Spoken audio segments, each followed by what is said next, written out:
Salam əziz şagirdlər, mən sizlərə 3-cü sinif Azərbaycan dilindən dinləmə mətnini səsləndirəcəm.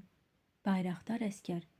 1992-ci ildə Ağdamda 7 əsgərimiz birlikdə döyüşürlər. Döyüşdə 6 yoldaşı həlak olan Natiq mübarizəni tək başına davam etdirir. Ermənilər elə zənn edirlər ki, Natiqin döyüşdüyü yerdə çoxlu sayda əsgər var.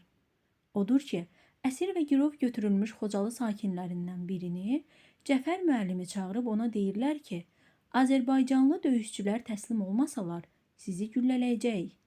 Bu xəbərdarlığı çatdırmaq üçün Cəfər müəllimi ora göndərirlər. Cəfər müəllim Natiq olduğu yerə gəlir. Natiqin burada tək olduğunu görür. Ondan soruşur ki, niyə tək başına döyüşürsən? Niyə çıxıb getmirsən? Natiq yoldaşlarının şəhid olduğunu, özünün isə 5 gündür fasiləsiz döyüşdüyünü söyləyir. Sonra başının üzərindəki bayrağı göstərib cavab verir ki, bu bayrağı necə qoyub gedim? Son nəfəsiməcən döyüşəcəyəm. Cəfər müəllim Natiqə deyir ki, əgər o təslim olmazsa, 22 nəfər Xocalı sakini güllələnəcək. Natiq bərk qəzəblənir. Razı olmur ki, ona görə həmvətənlərini öldürsünlər. Bayrağı götürüb sinəsinə basır.